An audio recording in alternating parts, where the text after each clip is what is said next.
বল্টু part 2। চলুন তাহলে শোনা যাক।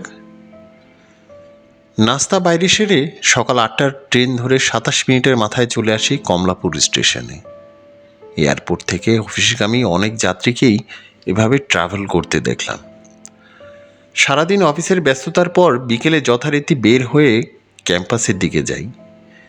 গতদিন মেসেঞ্জারে নক দেওয়ায় শিমুল, প্রিহান, শাওন, রেদওয়ান, পলিন সহ বেশ কয়েকজন পুরনো আড্ডাবাজদের পেয়ে গেলাম। তাদের সাথে সময় কিভাবে কেটে যাচ্ছে বুঝতেই পারলাম না।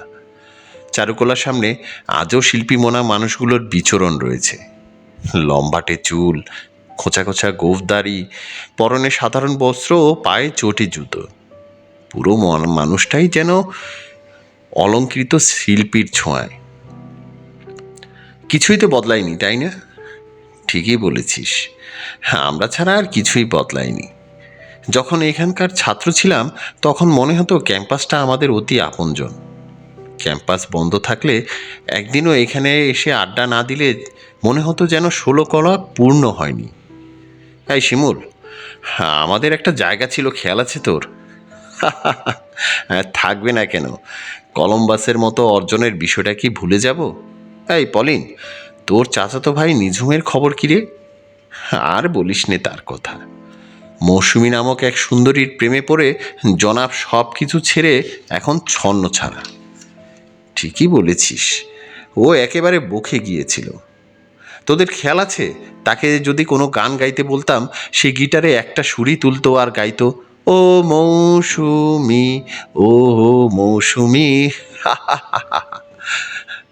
ওর এইসব কাণ্ড দেখে চাচা বেশ কয়েকবার ওকে বাড়ি থেকে বের করে দিয়েছিলেন। কিছুদিন এখানে সেখানে থেকে তারপর আবার আশ্রয় হয় চাচার বাড়িতে। ওদের কি বিয়ে হয়েছিল? কিভাবে হবে? মেয়েটা তো অন্য আরেকটা ছেলের সাথে ছিল। আরে বলিস কি? তাহলে ওর এই নিগুড় প্রেম একতরফা। বহু চেষ্টা করেছিল মেয়েটাকে ভজানোর, কিন্তু পারেনি। ওর এইসব পাগলামির কারণে শেষের দিকে মেয়েটা ক্যাম্পাসে আসাই বন্ধ করে দিয়েছিল। তারপর তারপর আর কি, যে ছেলের সাথে মেয়েটার সম্পর্ক ছিল তাকে বিয়ে করে এখন এক বাচ্চার মা। আর তোর ভাই ছ্যাঁকা খেয়ে ভদ্রলোক ঘুরে দাঁড়ে দাঁড়ে। চুল গোঁফ দাড়ি দেখলে রাস্তার ওই পাগলটা আর ওর মধ্যে কোনো তফাৎ পাবি না। আমরা নিয়মিত ক্যাম্পাসে আড্ডা দিচ্ছি। পুরাতন বন্ধুদের পেয়ে বিকেল থেকে রাত 8টা-9টা বেশ কাটে।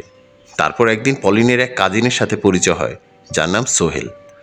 আমাদের জুনিয়র হলেও বেশ ম্যাচিউর আর দায়িত্বশীল একটা ছেলে। ওরা দুজন ক্লাসমেট মিলে পথশিশুদের নিয়ে কাজ করছে। আমি বিষয়টায় বেশ আগ্রহী হই, কারণ এই পথশিশুদের জন্য কিছু করতে পারার চেষ্টা আমাদের সময় আমরাও করেছি। তাদের সাথে কথা বলতে বলতে বিষয়টাতে আগ্রহ প্রকাশ করায় আমাদের নিয়ে যাওয়া হয় তাদের ক্যাম্পাসে। ভাইয়া, আমরা এখানেই পথশিশুদের প্রাথমিক শিক্ষার ব্যবস্থা করেছি। বিকেলে আড্ডার পর তাদের একত্র করে পাঠদান করি। বাহ, বেশ ভালো উদ্যোগ তো। তা এটাতে কিভাবে কাজ করছো তোমরা? শুরুতে আমাদের বেশ বেগ পেতে হয়েছিল, কিন্তু আমার সহপাঠী নাছোড়বান্দা, হার মানতে নারাজ। এই তো এসে গেছে। ভাইয়া, ও হচ্ছে এই পথশিশু কার্যক্রমের প্রধান তনয়া। আর তনয়া, উনি অংশ ভাইয়া, আমার কাজিন পলিনাপুর বন্ধু। আমি বেশ কিছুক্ষণ তাকিয়ে আছি মেয়েটার দিকে। এই বিশ্ববিদ্যালয়ে কতগুলো বছর কাটিয়ে দিলাম, অথচ কারো নজরে আসেনি, বা বলতে গেলে কাউকে এভাবে ভালোও লাগেনি। জিন্স ও ফতুয়া পরায় অপূর্ব লাগছে মেয়েটাকে। পায়ে কাপড়ের জুতো আর কাঁধে ঝোলানো ব্যাগ। চোখ দুটো টানা টানা, বেশ তীক্ষ্ণ। রেশমি চুলগুলো পেছনে আটসাট করে বাঁধা থাকলেও এক পশলা চুল কানের পাশ ঘেঁষে গালের ওপর ঝুলছে। কৃত্রিম সাজসজ্জা নেই, তবু বেশ ফোকাস লুক। একটা বোকা ছেলের মতো তাকিয়ে তাকে দেখছি শুধু। হঠাৎ বলে উঠল, ভালো আছি কিনা। হ্যাঁ সূচক উত্তরে সম্মতি জানাই। পাল্টা আমিও জানতে চাওয়ায় একটু হেসে বলে, জি আমিও। নতুন পরিচয়ে বেশি কিছু জিজ্ঞেস করার সাহস পেলাম না, তবে ইচ্ছে ছিল। রাস্তার পাশে একটা কফি শপ, সেখানে গিয়ে সকলের সাথে আমরাও ভিড় জমাই। চায়ের কাপে জমে উঠেছে আমাদের আড্ডা। এদিকে প্রাক্তন বলে ওরা দুজন আমাদের বেশ সমীহ করে কথা বলে যাচ্ছে। মেয়েটাকে আমি আড়াল করে তাকিয়ে দেখছি শুধু। কাজটা অবশ্য সহজ করে দিয়েছিল রেদওয়ান। এই অংশু, তোর তো পথ শিশুদের নিয়ে আগ্রহ। আমার মনে হয় এই বিষয়ে তনয়া তোকে সাহায্য সহযোগিতা করতে পারবে। অবশ্যই ভাইয়া, আমাকে বলবেন কী ধরনের সহযোগিতা চান, আমি আমার সাধ্যমতো চেষ্টা করব। যখন এখানে পড়াশোনা করতাম তখন থেকেই পথশিশু বা পথ মানুষদের নিয়ে কাজ করার বেশ আগ্রহ ছিল আমার। আমরা একটা সংস্থার সাথে যোগাযোগও রেখেছিলাম, কিন্তু পরবর্তীতে আর আগানো হয়নি। কেন? ওরা ছিন্নমূল মানুষগুলোর চাইতে ওদের সংস্থার প্রদর্শনীকেই বেশি প্রাধান্য দিয়েছিল, আর চেষ্টা করেছিল আমাদের মাধ্যমে তাদের একটা প্রজেক্ট দাঁড় করিয়ে নিতে। বিষয়টা যখন বুঝতে পারলাম, আমরা সকালে সরে এসেছি। তারপর বহু চেষ্টা করেও কাজটা শুরু করতে আর পারিনি। আমরা সহপাঠীরা, বন্ধুরা নিজেদের ব্যস্ততার কারণে যার যার বিদায় নিয়েছি। কফি শপ থেকে বের হয়ে আমরা তিনজন আলাদাভাবে হাঁটা শুরু করলাম। এদিকে আমি একটু সময় পেয়েছি তাদের সাথে সময় কাটানোর। হাঁটতে হাঁটতে চলে এলাম অপরাজেয় বাংলার চত্বরে। বসে আলাপ করছি, তবে টপিকস একটাই, পথশিশু। কাজটা তোমরা কিভাবে শুরু করেছিলে? আমাদের শুরুটা ভাইয়া অনেক কষ্টকর ছিল। পুরো ক্যাম্পাস ঘুরে ঘুরে এদের খুঁজে বের করি। পড়াশোনার ধারে কাছে এরা কেউই নেই। পড়াশোনায় ধরে রাখার জন্য শুরুতে ব্যবস্থা ছিল না। হাত পেতে যারা অনায়াসে সব কিছু পেয়ে যায়, তারা পড়তে চাইবে কেন? তাই ভাবলাম একটা নাস্তার ব্যবস্থা করলে বোধহয় এদের আটকে রাখতে পারবো। প্রথমেই নিজ নিজ পকেট মানি দিয়ে চালিয়ে নেওয়ার চেষ্টা করি, কিন্তু তাতে বেশি দিন আর চলছে না।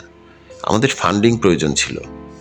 একদিন আমাদের বোটানির প্রফেসরের সাথে এই বিষয়ে আলাপ হলে তিনি প্রথমে আমাদের কাজ দেখেন, তারপর বলেন, আমি তোমাদের কিছুটা সহযোগিতা করব। এভাবে 2-4 জন সহযোগিতার হাত বাড়ানোয় আমরা পেরেছি। এখন সপ্তাহে 2-3 দিন এদের লাঞ্চের ব্যবস্থাও করি। যাক, তোমরা শুরু করতে পেরেছিলে, আমি তো বহু চেষ্টা করেও পারিনি। জানেন, এই পথশিশুগুলোর বাইরে থেকে যতটা কঠিন মনে হয়, ভেতরটা ততই কোমল। ওদের স্বপ্নগুলো আমাদের চাইতে অনেক বেশি। সমস্যা একটাই, ওরা নিজেদেরকে একটা বেষ্টনীর মধ্যে আবদ্ধ করে রাখে, আর এর বাইরে যা দেখে সেটা কল্পনা জগতের সাথে মিলিয়ে নেয়। ওদের ভাবনা আমরা এমন এক শ্রেণীর মানুষ যাদের কাছে সব কিছু আছে, সব সম্ভব। তাদের গণ্ডির বাইরে এই শ্রেণীটাকে ওরা অন্যভাবে দেখার চেষ্টা করে।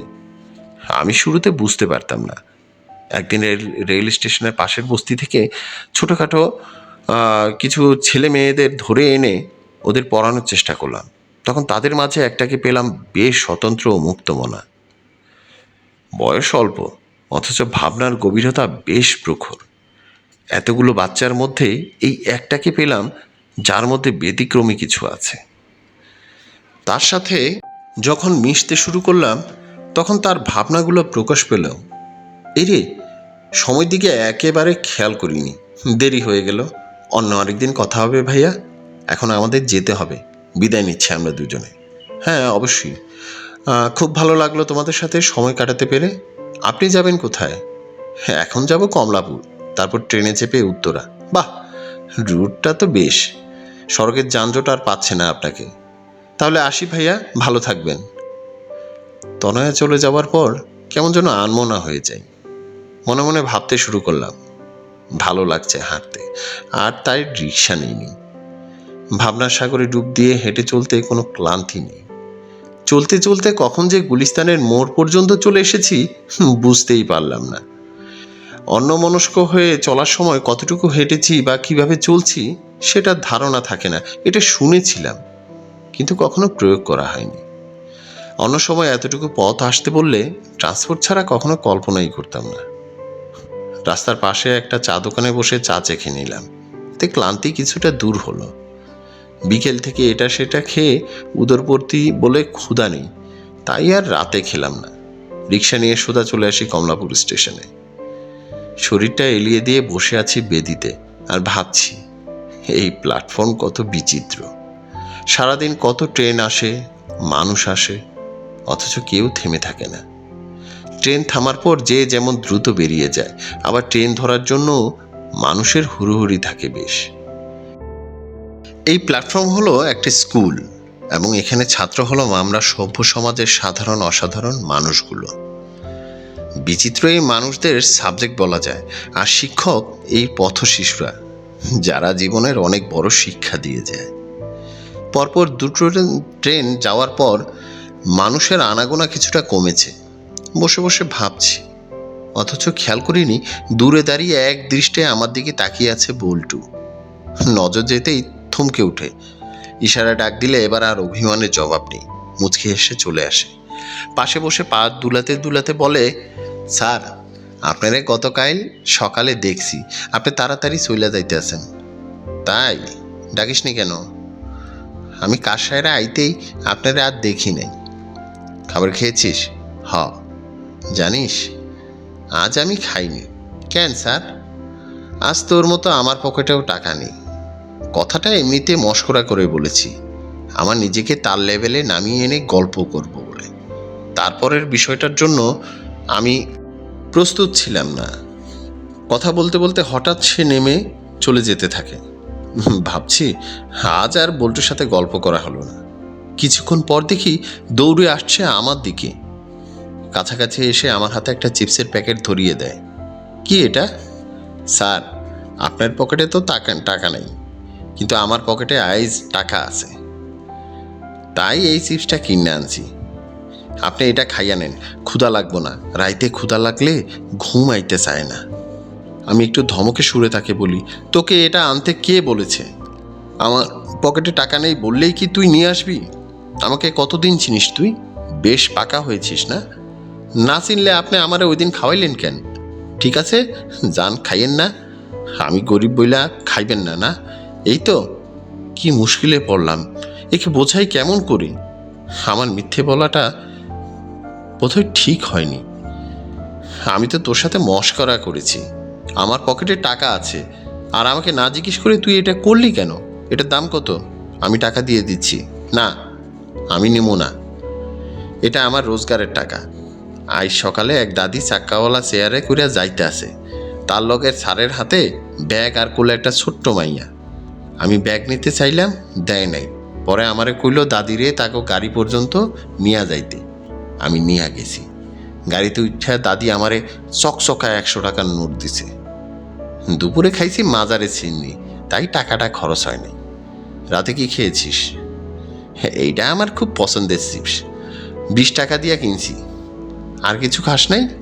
না। রাতে ক্ষুদে লাগবে না? কল থেকে পানি খাইয়া লাইলে ক্ষুদা আর লাগবো না। তাছাড়া আমি মুড়ি কিনছিলাম, ওটা কিন্তু আছে আমার কাছে। চল বাইরে গিয়ে আমরা দুজনে খেয়ে আসি। তুই কি খেতে পছন্দ করিস আমায় বল, আমরা দুজনে খাবো। ডিনার খাবো। হ্যাঁ হ্যাঁ ডিনারই করব, কিন্তু তোকে ডিনারে তো কিছু খেতে হবে। ওই তো ডিনারটাই খামু। কোন দোকানে পাওয়া যায়? বুঝতে পারছি সে ডিনার শব্দটাকে একটা খাবারের মেনু মনে করছে। তাকে বুঝিয়ে বলি বিষয়টা, তারপর দুজনে গিয়ে রেস্টুরেন্টে বসি। ক্যাশের ম্যানেজার আমার দিকে বারবার তাকাচ্ছে। হাত ধুয়ে এসে হাত মোছার জন্য ম্যানেজার কাছে টিস্যু পেপার নিতে গেলে ম্যানেজার বলে, স্যার এই বদমাইশেরা আইজ আমনেরে পাইছে, অগরে একটা রুটি দিয়ে বিদায় দিয়ে দেন, লাই দিলে মাথায় উঠব। ম্যানেজারের কথায় মেজাজ গরম হয়ে যায়, তাই তাকে ধমকে বলি, ওকে আমি এনেছি, আপনার পছন্দ না হলে বলবেন, সোজা চলে যাব। ওরাও মানুষ, এটা ভুলে যাবেন না। কাছে এসে বল্টুকে বলি, কি খাবে? সে আমাকে নিয়ে হোটেলের বাইরে আসে, তারপর গ্রিল মেকারে মুরগি আঙ্গুল দিয়ে দেখিয়ে বলে ওইটা। আমি তার জন্য গ্রিল চিকেন আর নান অর্ডার করি। প্লেট আনার সাথে সাথে হুমড়ি খেয়ে পড়ে। দুজনে খেয়ে দিয়ে আবার এসে প্ল্যাটফর্মে বসি। খাওয়াটা বোধহয় বেশি হয়ে গেল, তাই সে নড়তে পারছে না। জানেন স্যার, প্রতিদিন এটা আমি দেখতাম, ভাবতাম একটা মাইনষে আস্থা মুরগি কেমনে খায়? ওইটা বড় লোকেরাই খায়।